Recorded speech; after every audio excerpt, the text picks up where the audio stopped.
ছোৱালী আনিবা মাক ভাল, মাটি কিনিবা মাছ খাল। এই বাক্যশাৰী এজন বয়সীয়া মানুহে মিছা বুলি প্ৰমাণ কৰি দিলে। যোৱাকালি মই কইনা চাবলৈ মানে ছোৱালী চাবলৈ গ'লো এটা গ্ৰুপৰ লগত।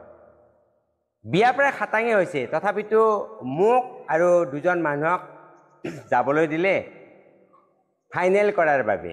কিন্তু মোৰ লগত যোৱা মানুহ দুজনৰ এজন বহু বেছি বয়সীয়া, জীৱনৰ বহুত অভিজ্ঞতা আছে। যেতিয়া যোৱা হ'ল, অন্যবোৰো গ'ল, তেতিয়া ছোৱালীক যেতিয়া চোৱা হ'ল, তাৰপিছত সেই বয়সীয়া মানুহজনে ল'ৰাজনক সুধিলে, তোমাৰ পচন্দ হৈছেতো? তেতিয়াহ'লে খাটাং। তাৰপিছত ক'লে, নহয়, আপুনি যিটো কৰিব সেইটোৱে খাটাং হ'ব। আমি ছোৱালী পচন্দ কৰিলেও আপুনি যদি কয় ফাইনেল তেতিয়া ফাইনেল, যদি কয় কেঞ্চেল তেতিয়াহ'লে কেঞ্চেল। তেতিয়া সেই বয়সীয়া মানুহজনে সেই ছোৱালীজনীক ওচৰলৈ মতাই আনি সুধিলে, তুমি কোন কলেজত পঢ়িছিলা?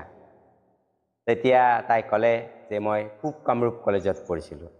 কোন সময়ত সেইটোও ক'লে। তেতিয়া তাই সুধিলে, তুমি বাৰু প্ৰণামীক চিনি পোৱা নেকি বা নমিতাক? তেতিয়া ক'লে, হয় পাওঁ, একেলগে পঢ়িছিলোঁ।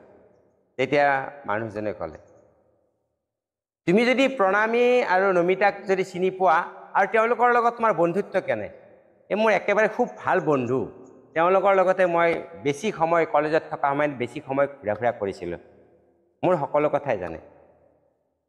তেতিয়া সেই বয়সীয়া মানুহজনে ক'লে, তেতিয়াহ'লে মোৰ ফালৰ পৰা তুমি পাৰফেক্ট আৰু বিয়া খাটাং। এই বুলি কোৱাৰ পিছত সকলোৱে আনন্দ লাগিল ছোৱালীজনী। তেতিয়া মই যেতিয়া উভতি আহিলোঁ, আহোঁতে মোক সুধিলোঁ, খুৰা আপুনি যে সেই ছোৱালীজনীৰ বান্ধৱী দুজনীৰ কথা সুধিয়েই মাত্ৰ আপুনি ফাইনেল কৰি দিলে, ইয়াৰ কাৰণটো কি?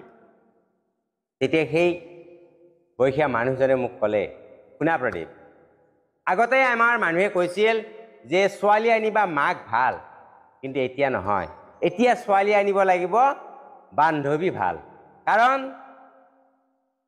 কলেজত থকা সময়ৰ উপৰিও ফোনতে হওক বা ক'ৰবালৈ ফুৰিব গ'লে বেছিভাগ বান্ধৱীৰ লগতে যায়। মই যে এই ছোৱালী দুজনীৰ কথা সুধিলোঁ, সেই ছোৱালী দুজনী মই খুব ভালকৈ জানো। তেওঁলোকৰ স্বভাৱ চৰিত্ৰ কথা বৰ্তা সকলোবোৰ মই জানো। গতিকে তেওঁলোকৰ বান্ধৱী যিহেতু এইগৰাকী ছোৱালী কোনো কাৰণত বেয়া হ'বই নোৱাৰে। গতিকে সেই মই খাটাং কৰি পেলালোঁ, কাৰণ এওঁৰ বিষয়ে জনাৰ মোৰ প্ৰয়োজনেই নাই, কাৰণ সেই দুগৰাকী ছোৱালীৰ বিষয়ে মই 100% জানো। তেতিয়া মই ভাবিলোঁ, সঁচা কথা, বয়সীয়া মানুহৰ যিটো অনুভৱ, এই অনুভৱটো আমি কম বয়সীয়া মানুহবোৰে আমি অনুভৱ কৰিব নোৱাৰোঁ।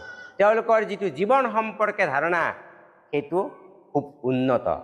গতিকে যেতিয়া আমি বন্ধু বান্ধিম কাৰোবাৰ লগত বা বান্ধৱী ল'ম, তেতিয়া আমি এই কথাটো গুৰুত্ব দিব লাগিব, তেওঁৰ স্বভাৱ চৰিত্ৰ কেনে।